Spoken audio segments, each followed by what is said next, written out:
Mi hija de 17 años pasó 3 días cocinando para 23 invitados por el cumpleaños de mi mamá. La comida era a las 5. A las 4:50, mi papá escribió en el chat familiar: decidimos celebrarlo en un restaurante, solo adultos. Horas después descubrí que, además, habían pagado esa cena con mi tarjeta del negocio. No fui al restaurante. Abrí mi casa. A la mañana siguiente, poco antes de las 8, estaban golpeando mi puerta como si los ofendidos fueran ellos. Cuando llegó el mensaje, yo estaba parada en la entrada de la cocina, tratando de no llorar frente a una ensalada de betabel. No era por el betabel, aunque admito que a veces parece algo que sacan de una bandeja de quirófano. Era porque mi hija se movía por la cocina como si todo su futuro dependiera de que a su abuela le gustara el glaseado de lavanda. Y tal vez, en su cabeza, sí dependía de eso. Fernanda se había levantado a las 5 de la mañana. No exagero, yo escuché su alarma. Para esa hora ya había horneado, picado, batido, decorado, quemado una charola de algo y vuelto a hacerlo desde cero. También había limpiado el piso con vapor porque, según ella, la cocina tiene que verse como si pudiera entrar salubridad en cualquier momento. La mesa estaba puesta para 23 invitados. Ni Fernanda ni yo contábamos en esa lista. Ella iba a servir su menú, y yo iba a ayudarla. Había tarjetas con nombres escritas a mano, flores frescas, menús impresos en papel grueso. Todo el comedor olía a mantequilla, tomillo y algo dulce que no supe identificar. Olía caro. Fernanda se había enchinado el pelo. Su mandil estaba limpio. Tenía esa luz cansada en la cara que solo he visto en finalistas de concursos de cocina y en novias que empiezan a dudar antes de entrar a la iglesia. Entonces vibró mi celular. Chat familiar. El mismo donde normalmente mandaban «Feliz Navidad», fotos borrosas de comida y cadenas de buenos deseos. Era mi papá. Decidimos celebrarlo en un restaurante. Solo adultos. Sin explicación. Sin disculpa. Solo eso. Al principio pensé que había leído mal, o que era una broma de mal gusto.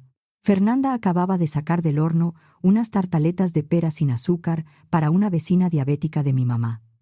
Estaba tarareando música clásica porque decía que eso la ayudaba a concentrarse. Me salí al pasillo como si fuera a contestar una llamada. No iba a contestar nada todavía. Primero necesitaba que me dejaran de temblar las manos. Miré otra vez el mensaje. Decidimos. No decía decidí. Decía, decidimos. Llamé primero a mi papá. Sonó 2 veces. Hola, hija, dijo muy tranquilo. ¿Ya viste el mensaje? ¿No van a venir?, pregunté. Mi voz salió firme, pero solo porque mi cuerpo ya había entrado en una especie de modo automático. No. Cambiamos el plan. Era más fácil así. Ya estamos aquí. ¿Están en el restaurante ahorita? Sí. Nos acaban de sentar. El menú se ve buenísimo. Ya están todos. ¿Todos? Hubo una pausa. Sí. ¿Por qué? Porque Fernanda lleva 3 días cocinando, dije.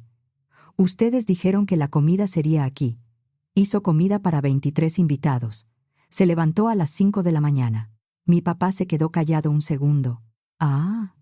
Bueno. Dile que no se lo tome personal. Puede guardar sobras, ¿no? O congelarlas. Te dejo. Ya llegó el mesero. Colgó. Me quedé mirando el teléfono. Después llamé a mi mamá. Contestó con un bueno normal, como si nada estuviera pasando. ¿De verdad no van a venir?, pregunté. Del otro lado se escuchó un suspiro. Patricia, no empieces. Solo pensamos que era más conveniente. Y, la verdad, no queríamos arriesgarnos a que alguien se enfermara. ¿Enfermara? Fernanda tiene 17 años. Es muy lindo que quiera ayudar, pero no es seguro servirle comida a tanta gente hecha por una niña. ¿Y si alguien se intoxica? No tiene 5 años, mamá. Está tomando cursos. Planeó un menú. Sanitizó todo. Hizo opciones para diabéticos. Revisó alergias. Qué bonito, me interrumpió. Pero no es cocina de verdad. No como en un restaurante. Colgué. No confiaba en mí para no gritar. Llamé a mi hermana después. No porque esperara algo mejor de Araceli, sino porque una parte de mí todavía quería creer que quizá no sabía nada. Que tal vez la habían dejado fuera de la decisión. No. Ella sí sabía. «Ay, Patricia», dijo, No hagas sentir mal a todos por esto. Fernanda está llorando. Está cansada. Es dramática. Tiene 17 años. Tiene que aprender que no todo gira alrededor de ella. Hizo comida para 23 personas. Y ninguno de nosotros quería hacer su experimento. La palabra experimento me apretó la mandíbula, como si Fernanda fuera una ratita en una cocina escolar, como si su esfuerzo fuera un juego incómodo que todos tenían derecho a esquivar. Colgué mientras Araceli seguía hablando.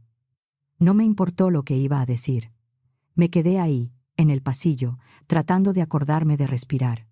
Detrás de mí, Fernanda seguía hablando. ¿Crees que el glaseado de lavanda quedó muy dulce?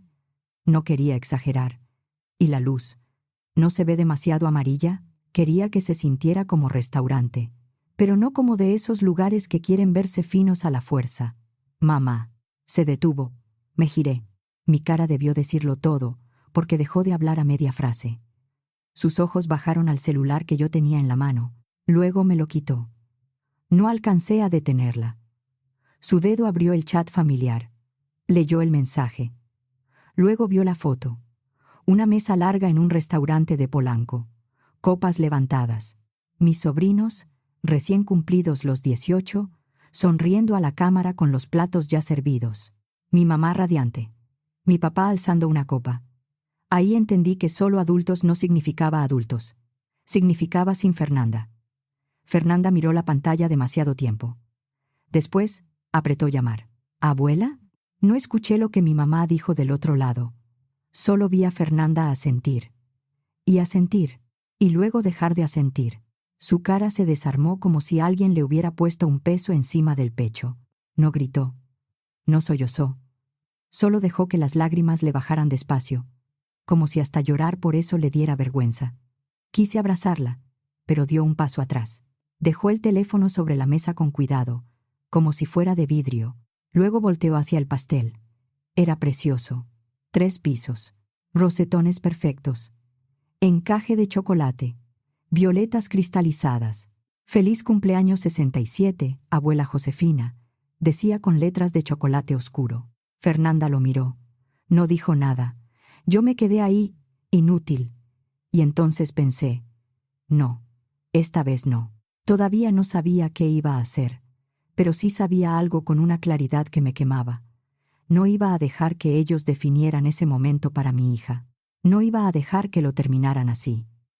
Uno cree que el peor dolor es ver llorar a un hijo. No. El peor dolor es verlo intentar no llorar para que tú no te sientas peor. Esa noche, mientras todos los demás chocaban copas en un restaurante de Polanco, yo me quedé en el pasillo frente al cuarto de Fernanda, sosteniendo un plato de pato rostizado que nadie había tocado, preguntándome cómo habíamos llegado a ese punto. Aunque, en el fondo, lo sabía. Eso no empezó esa tarde. Venía de años atrás. Yo fui la segunda hija. La hija que llegó 2 años después de Araceli. La hija no planeada. Mi mamá nunca usó la palabra error, pero tampoco hizo falta. Decía cosas como, nosotros creímos que con Araceli ya estaba completa la familia. O, tú fuiste una sorpresa, pero una sorpresa bonita, que traducido a palabras más honestas, significa, no queríamos otra hija, pero ya que, Araceli era todo lo que ellos querían. Elegante, sociable, rubia, simpática. Podía girar en medio de la sala y todos aplaudían como si acabara de ganar un premio. Yo podía desarmar un ventilador descompuesto y volverlo a armar para que funcionara mejor. Y lo único que recibía era un regaño por andar tocando cosas de hombres. Araceli tomó ballet. Yo una vez desarmé un tostador y me castigaron por destruir aparatos. A ella le pagaron clases, vestuarios, presentaciones y cada fantasía con lentejuelas doradas que se le atravesó.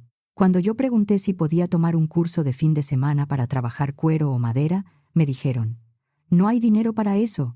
Además, ¿para qué te serviría? Me sirvió para hacer un negocio. Años después, dirijo una pequeña empresa de artículos personalizados para el hogar. Piezas hechas a mano, detalles de madera, textiles, decoración sobre pedido. Mi esposo Mauricio trabaja la madera conmigo. Nos va bien. No somos ricos, pero vivimos de un trabajo honesto y estable. Mis papás todavía le dicen Tu negocito. Mientras tanto, Araceli tiene 2 licenciaturas, una en letras y otra en danza, pero nunca ha logrado mantener un empleo estable por mucho tiempo. Aún así, sigue siendo la adorada.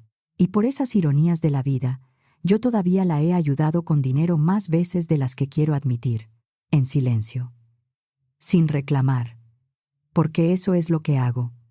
Pago cosas que nadie agradece. Cumpleaños, traslados, el calentador de agua que se descompuso en casa de mis papás, el anticipo de una reparación urgente. Todo se absorbía dentro de esa idea familiar de Patricia está bien, ella puede. Trataban mi dinero como si fuera de todos, y mi opinión como si fuera correo basura.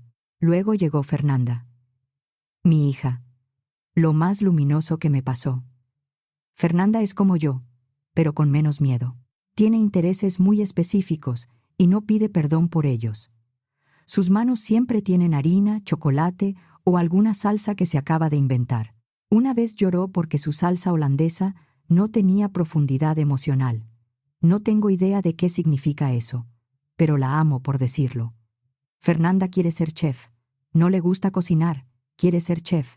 Lee reseñas de restaurantes como otros adolescentes, ven videos en el celular. Habla de tener todo listo antes de cocinar como si fuera una filosofía de vida. Ya está investigando a qué escuela culinaria quiere entrar y si le conviene especializarse en repostería o cocina salada. Tiene 17 años. Y así como hicieron conmigo, mi familia ha intentado apagarle ese fuego desde que empezó. Qué tierno que juegue a ser chef. Le gusta entretenerse en la cocina. Ya se le va a pasar. Es muy sensible para esa industria. Debería pensar en algo más, académico, como su tía. Claro, porque una deuda enorme y 0 ingresos seguros era, según ellos, una meta más seria. He visto a Fernanda morderse la lengua más veces de las que puedo contar.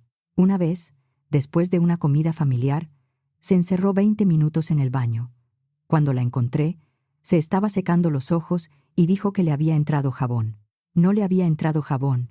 Araceli le había dicho, frente a todos, que cocinar estaba bonito como pasatiempo, pero que no debía confundirse y creer que eso era una carrera seria. Mi mamá agregó, además, con ese carácter tan sensible, en una cocina profesional te comen viva. Fernanda sonrió, asintió, se tragó todo. Y luego lloró donde nadie la viera. Por eso, cuando mi mamá dijo que quería una comida familiar por su cumpleaños 67, y Fernanda se ofreció a hacer el menú completo, yo dudé, no porque no confiara en ella. Confiaba más en Fernanda que en cualquier adulto de mi familia. Dudé porque sabía lo que esa comida significaba para ella. No era solo un cumpleaños, era una oportunidad. Una mesa entera de gente que siempre la había tratado como una niña jugando con harina iba a probar lo que ella podía hacer de verdad. Mi papá había confirmado la hora 2 veces esa semana. Mi mamá había mandado la lista de 23 invitados. Araceli incluso preguntó si podía llevar a sus hijos. Todo estaba acordado. Fernanda hizo un menú, lo imprimió, organizó la cocina como una operación militar. Tomó en cuenta alergias, gustos personales y restricciones médicas. Mi papá no come hongos. Mi mamá dice que el cilantro le sabe a jabón. Fernanda ajustó los platos para los dos. Puso parte de sus ahorros para algunos ingredientes especiales, y yo completé el súper porque no iba a dejar que una cena para 23 saliera de su bolsillo. Fue al mercado conmigo. Comparó precios, eligió frutas, revisó hierbas, probó recetas, pidió prestada una base giratoria para pasteles porque quería practicar líneas de betún limpias. Cada noche me enseñaba su lista, con palomitas junto a cada tarea terminada, y me preguntaba, ¿crees que les guste? Yo siempre le decía que sí, y odiaba que tuviera que preguntarlo. Vivimos en la del Valle, en una casa vieja que no es enorme, pero tiene una sala comedor amplia y un patio pequeño al fondo. Fernanda había medido cada espacio como si fuera a abrir un restaurante por una sola noche. El día de la comida se levantó a las 5 de la mañana.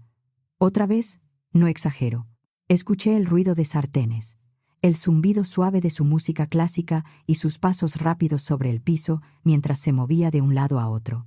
A las 4 de la tarde ya estaba agotada, pero brillaba, como si estuviera haciendo exactamente lo que había nacido para hacer. Ya saben lo que pasó después. No llegaron. Se fueron a un restaurante. Todos. Mis papás, mi hermana, mis sobrinos. Hasta los tíos que siempre llegaban tarde con una bolsa de pan comprado aparecieron allá. Los únicos que faltábamos éramos mi hija y yo. La muchacha que había hecho un pastel de 3 pisos y escrito «Feliz cumpleaños 67 con chocolate oscuro». No solo rechazaron la comida, la rechazaron a ella. Y ni siquiera se tomaron la molestia de mentir bien. Pero hay una parte que todavía no he contado. Esa noche, mientras Fernanda estaba en su cuarto fingiendo mirar el celular, me llegó una notificación. Un cargo a mi tarjeta del negocio. La misma tarjeta que yo había usado para cubrir gastos familiares grandes cuando había una emergencia. Mi papá tenía los datos porque alguna vez le autoricé pagos puntuales. Esa noche no le autoricé nada. Poco más de 23,000 pesos mexicanos. En un restaurante de Polanco. El mismo restaurante donde estaban ellos. El mismo número de invitados. Habían usado mi tarjeta para pagar la comida que reemplazó la cena de mi hija. Me quedé en la cocina, todavía sosteniendo una base de tartaleta en una mano, mirando el cargo. Primero me reí. ¿Era eso o aventar un plato contra la pared? Luego lo sentí. Esa calma fría y furiosa que llega justo antes de una tormenta. No solo la borraron, no solo la humillaron, me hicieron pagar por la humillación. Y pensaron que nos íbamos a quedar calladas. Se equivocaron. Yo debí ser la tranquila, la adulta, la madre con voz suave que dice: «No pasa nada, mi amor. Hiciste tu mejor esfuerzo». Pero no estaba de humor para eso. Fernanda seguía en la cocina, parada frente al pastel. Tenía los ojos rojos y las manos cerradas junto al cuerpo, como si quisiera romper algo pero no pudiera arruinar su propia obra. No la culpé. Ese pastel era una maravilla. Había hecho encaje de chocolate en la base y violetas cristalizadas arriba. Parecía de esos postres que ves detrás de un cristal en un restaurante elegante. Me miró y dijo con la voz rota: «Deberíamos tirar todo». La miré. «No, mamá. No. Si ellos no lo van a comer, ¿quién?». No tenía respuesta. Todavía no. Pero mis manos ya se estaban moviendo. Tomé el celular y empecé a buscar contactos. Fernanda no lo sabía, pero yo estaba a punto de darle la vuelta a esa noche. No con gritos, no con insultos, con algo que les iba a doler más. Gente viendo lo que ellos despreciaron. Primero llamé a Mauricio. Seguía en su taller, a unas calles de la casa, terminando un pedido de madera. Eso me dio todavía más coraje. Como si el mundo normal tuviera la falta de respeto de seguir funcionando. «Te necesito en casa», le dije. «Ahora». No hizo preguntas. «Voy para allá». Después, llamé a todos los que se me ocurrieron y que podían llegar sin cruzar media ciudad. Amigas viejas, vecinos, 2 clientas del negocio, mi primo Samuel, del lado de mi papá, al que siempre dejaban fuera por ser conflictivo, que en realidad significaba que se atrevía a decir cuando los adultos estaban actuando mal. Javier, el vecino de enfrente, que administraba el grupo de Facebook de la cuadra y siempre se enteraba de todo antes que todos. Les dije la verdad. Mi hija pasó 3 días cocinando para el cumpleaños de su abuela. La dejaron plantada. Hizo comida para 23 personas. Necesito gente con hambre. No sonó como invitación. Sonó como llamado de emergencia. Y, para mi sorpresa, la gente vino. Rápido. Era sábado. Todavía no caía la noche y la mayoría vivía cerca. Eran vecinos, amigos de la colonia, personas que podían llegar caminando o en un viaje corto sin meterse al tráfico pesado. Para cuando Mauricio entró por la puerta, los primeros vecinos ya estaban tocando. Una vecina llegó con una botella de vino y 2 familiares que no tenían planes para cenar. Una mujer que recordaba de un club de lectura apareció con su hijo adolescente y un ramo de flores comprado en el camino. La noticia se movió más rápido de lo que imaginé. Primero en llamadas, luego en mensajes, luego en el grupo de vecinos, donde Javier subió una foto de la mesa y escribió: «Cena rescatada de emergencia. Si alguien no ha cenado, aquí hace falta gente». La casa empezó a llenarse plato por plato. Fernanda se horrorizó al principio. Se quedó en el pasillo, susurrando: «Por favor, mamá, ¿qué estás haciendo?». Estoy rescatando lo que queda de tu dignidad y tu postre. Ayúdame a buscar más sillas. Pero, me giré hacia ella. Tú cocinaste durante 3 días. Hiciste algo hermoso. Esto no es lástima, Fernanda. Es no dejar que tiren tu trabajo. Eso la dejó callada. No porque estuviera convencida, más bien porque su cerebro estaba tratando de procesar lo que acababa de pasar. Juntamos 2 mesas plegables con la del comedor, abrimos el patio y empezamos a sacar la comida. Para cuando llegó el tercer grupo de invitados, Fernanda se había refugiado en la cocina para recalentar lo que debía salir caliente, montar en frío lo que ya estaba listo y hablarle bajito a una salsa para que no se cortara. Entonces apareció la periodista. Yo no la invité. Una vecina conocía a una redactora de una revista digital de comida en la Ciudad de México. La foto de Javier le llegó por mensaje, vio los platos, preguntó qué estaba pasando y pidió permiso para pasar. Entró con una bolsa pequeña de cámara y una expresión enorme de curiosidad. «Me contaron lo que pasó», dijo. «¿Está bien si pruebo algunas cosas?» Miré a Fernanda, que estaba congelada junto al horno, con los ojos abiertos como si alguien le hubiera pedido cantar en vivo mientras cargaba un pastel delicado. Respondí por ella. «Sí». Le di un plato. La periodista no solo probó, fotografió. Preguntó por ingredientes. Tomó notas. En un momento se acercó a mí y dijo en voz baja, «¿Sabe que su hija cocina mejor que algunos chefs profesionales que he reseñado?» Se me cerró la garganta. «Dígaselo a ella». Poco a poco, la casa se acomodó. Los 23 lugares quedaron ocupados. Fernanda se asomó desde la cocina como un animalito nervioso y preguntó, «¿Sirvo la entrada?» Le respondí, «No. Sirve tu menú». Y eso hizo. La sala se fue quedando en silencio cuando salió el primer tiempo. Luego llegaron los murmullos. «¡Qué delicia! ¿Eso es lavanda? Está impresionante. ¿Esto lo hizo ella sola?»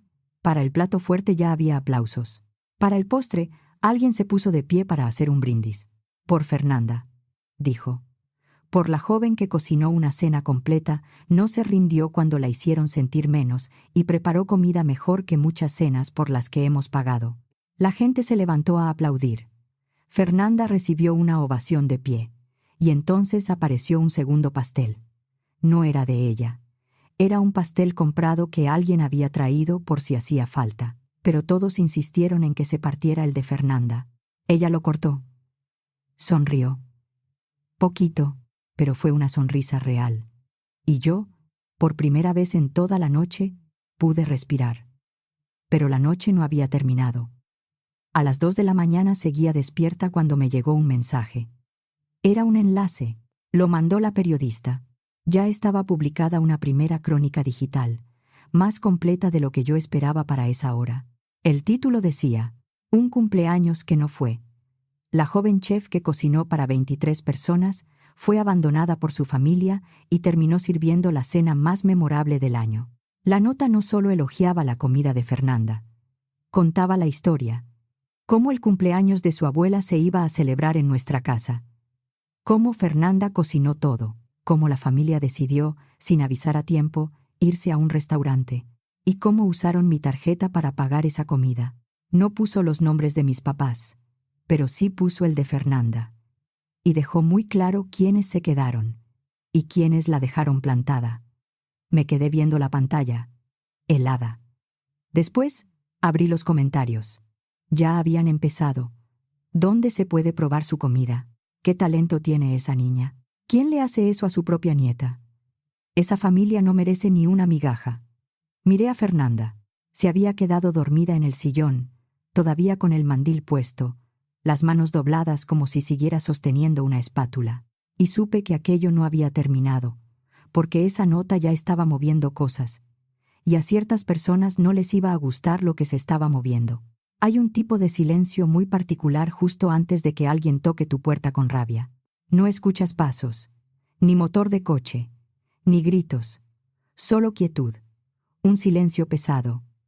Yo estaba lavando platos a la mañana siguiente cuando pasó. Medio pastel seguía en el refrigerador. Tarareaba algo bajito y me permitía sentir una gota diminuta de paz cuando sonaron los golpes. Pam, pam, pam. Me sequé las manos, me asomé por la ventana y casi me reí. De verdad habían venido. Mis papás estaban en la entrada, con chamarras ligeras combinadas, furiosos como si estuvieran actuando en un programa de juicios. Un poco detrás de ellos estaba Araceli, con los brazos cruzados, en una pose que seguramente había practicado frente al espejo. Abrí la puerta porque ya estaba cansada de esconderme. Pero no los invité a pasar. «Tienes que arreglar esto», soltó mi papá, sin saludar. Mi mamá se metió de inmediato. «¿Tienes idea de lo que le hiciste a nuestra reputación?» Araceli todavía no decía nada. Dejaba hablar primero a los mayores. Muy tradicional de su parte. Parpadeé. ¿Lo que yo hice? Entraron empujando antes de que pudiera impedirlo. A mi pasillo, a mi cocina, a mi casa, como si todavía creyeran que tenían alguna autoridad ahí. «Le dijiste a los medios que abandonamos a Fernanda», dijo mi mamá entre dientes. Crucé los brazos. Yo no le dije nada a nadie.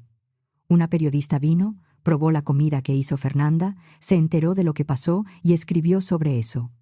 La verdad, creo que hasta fue amable con ustedes. Número, mi papá me apuntó con un dedo. ¿Te parece gracioso? Lo leyó la gente de la parroquia. Lo leyeron los vecinos. Mis amigos del club ni siquiera me contestan los mensajes. Alcé una ceja. ¡Qué tragedia! Entonces, Araceli dio un paso al frente. «Tienes que decir que no fue cierto», dijo, con una calma fabricada. «Tienes que decir que exageraron, que sacaron todo de contexto». La miré. Sacado de contexto. ¿Alguien les hackeó los dedos y mandó el mensaje desde el restaurante? Yo imaginé el cargo de 23,000 y tantos pesos en mi tarjeta. Fernanda alucinó las fotos que subieron todos desde la cena. A mi mamá se le quebró la voz. Nos hizo ver como monstruos.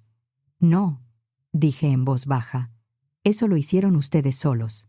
Ella solo cocinó». Ahí subió el volumen. Ya no hablaban conmigo. Hablaban hacia mí. Alrededor de mí. A través de mí. Es una niña y ya aprendió a usar Internet para manipular. Humilló a su abuela por atención. Tú la criaste mal. Es exagerada. Es malagradecida. Y entonces llegó la frase que me pegó como una bofetada. Mi mamá volteó hacia Fernanda, que había salido en silencio al pasillo detrás de mí, y le dijo: «Debería darte vergüenza. No recuerdo haberme movido. Un segundo estaba en la entrada. Al siguiente estaba parada entre ellos y mi hija». Entonces Mauricio apareció desde el taller del fondo. Había escuchado los gritos. No preguntó qué pasaba. Vio sus caras, vio las lágrimas de Fernanda, y se colocó a mi lado como si cerrara una puerta. «Fuera», dijo. Mi papá se rió. «Esto es un asunto de familia». «No», respondió Mauricio. «Esta es mi casa. Ya le hicieron bastante daño. Aquí no le vuelven a gritar». No levantó la voz. No hizo falta.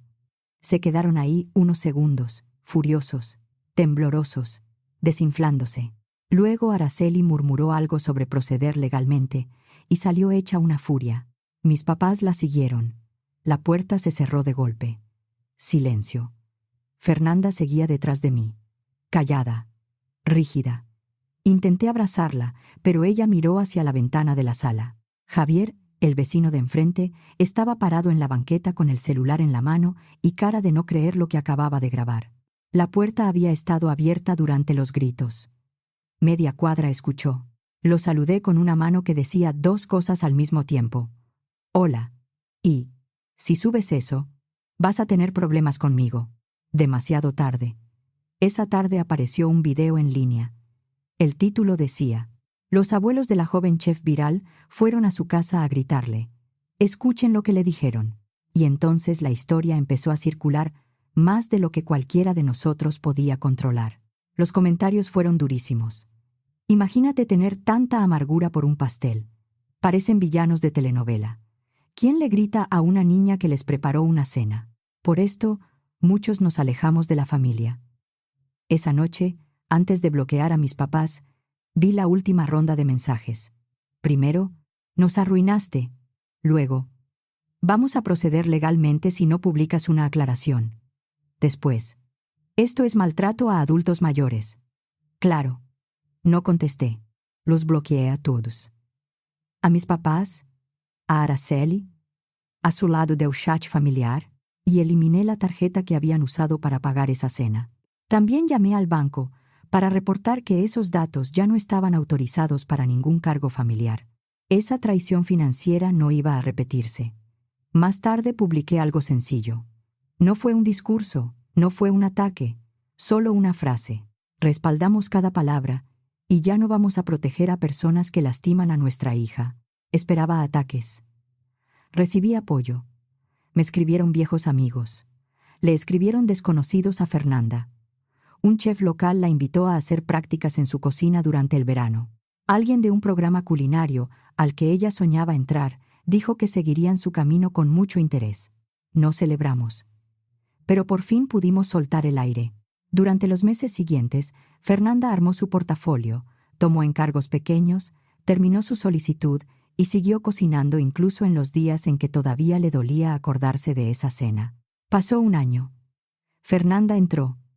No a cualquier lugar, al programa del que antes hablaba bajito, como si decirlo en voz alta pudiera traerle mala suerte. Está en su primer año, pero ya tiene clientes.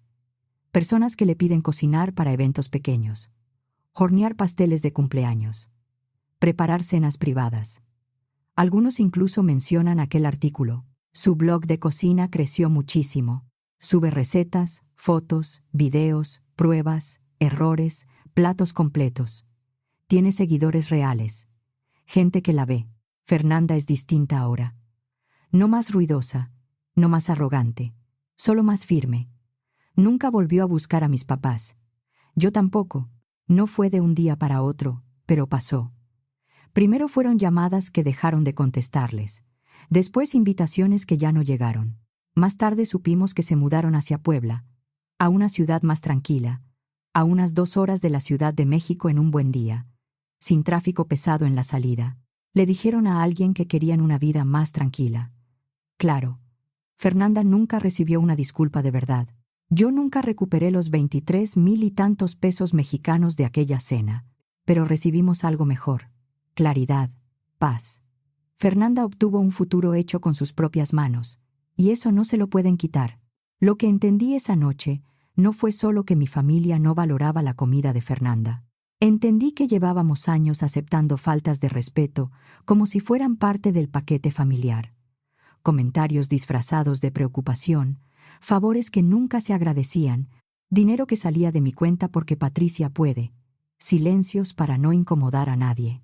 Lo de la cena solo lo dejó a la vista. Mi hija cocinó 3 días. La dejaron plantada y todavía usaron mi tarjeta para celebrar sin ella. Ahí comprendí que un límite no siempre se pone con una pelea. A veces se pone dejando de pagar, dejando de explicar, dejando de abrir la puerta. Durante años confundí respeto con aguantar. Ya no. La familia no tiene derecho a lastimar a alguien solo porque sabe que uno perdona rápido. Y proteger la paz de una hija también es aprender a no rescatar a quienes viven rompiéndola. Elegí a mi hija. Y volvería a hacerlo mañana.